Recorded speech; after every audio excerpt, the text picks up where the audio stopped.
This video is brought to you by the Ridge wallet. This incredible wallet is light, sleek, and industrial. It does not fold or awkwardly bulge out of your back pocket. It goes in your front pocket and it will seriously change your whole pocket game. If you moved on from the flip phone, don't you think it's time to let that 90s style wallet that your dad still uses behind? Ridge wallets hold up to 12 cards, plus all the cash you need. Choose from over 30 colors and styles, including carbon fiber and burnt titanium. It is the best wallet you can buy, and you don't just have to take my word for it because there's over 30,000 five-star reviews. I was skeptical at first, but once I tried it, I never went back. And for you, there's no pressure. Test it out for 45 days. If you don't love it, send it back, get a full refund. If you decide to keep it, there's a lifetime warranty.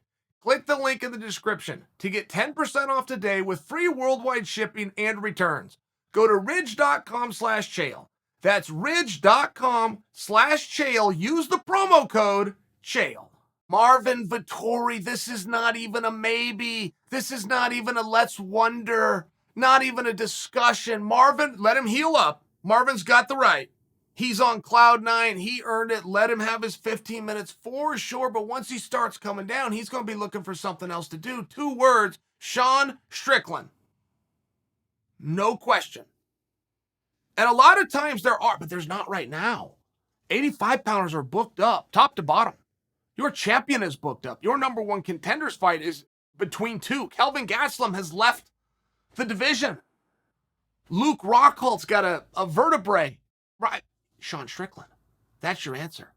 And the problem that you got with Sean Strickland, it's Sean's problem right now.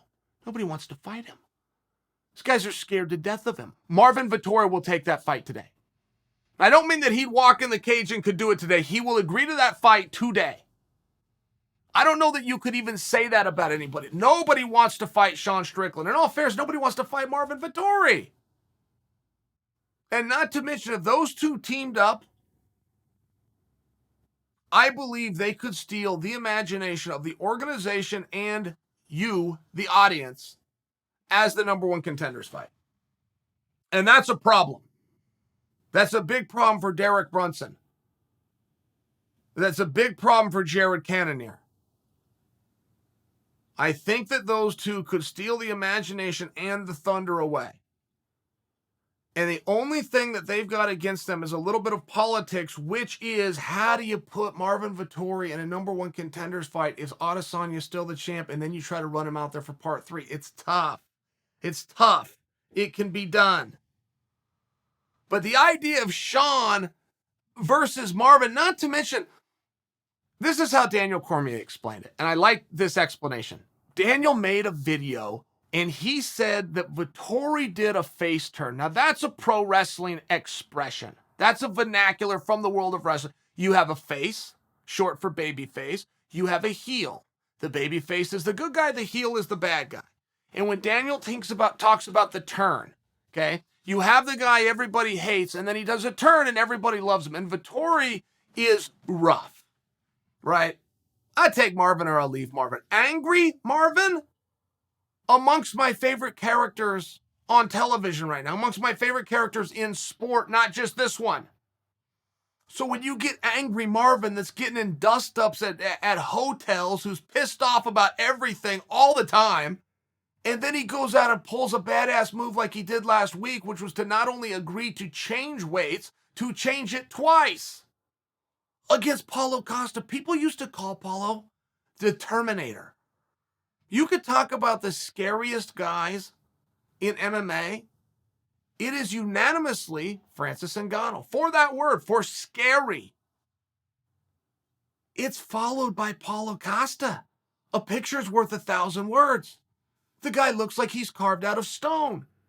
He hits with bricks on his hands. He never gets fatigued. He's got a black belt in jiu-jitsu. He had all but a perfect record aside from Izzy Adesanya. I mean, there's just things about him, they're flat intimidating. Marvin dealt with all of that, no problem. Went into the favorite. Changed weights, never said a word. Changed weights a second time, never used as an excuse. Fought 25 minutes, got fouled. I mean, gets poked in the eye. Guys quit fights for getting poked in the eye. I have never seen a guy, I'll go as far as to tell you this. I have never seen a guy in practice I was in practice room since I was 9 years old. I have never seen a guy in practice get poked in the eye and finish practice. And I'm surrounded by tough guys. But it is that bothersome. It is so bothersome. I'm out. I got to sit out. You're blinking. You can't see. Your eyes, well, you got to get some ice on it. I have never seen a guy get poked in practice and finish the practice. Now, I couldn't tell you of a fight in MMA where a guy got poked and quit. If it's happened, I can't think of it off the top of my head. I realize that Marvin's not the only tough guy that pushes through. I'm just sharing with you for anybody that deals with that. I have never in all my years of practice seen a guy get a low blow, where he needs a minute, get a low blow, and finish that round. 30 plus years in the practice room. I have never seen anybody be poked in the eye and finish the day. I've never seen anybody hit with a low blow and get up and finish that round. It's very unique to MMA and live competition. And my only point here to prove for you, and while Marvin wasn't the first and he won't be the last, it's a hard thing to do. All I'm attempting to prove, it's a hard thing to do. He got up and did it anyway. Everybody loves him. Everybody loves Marvin, which only adds to putting him with one of the few heels we got left. Sean Strickland.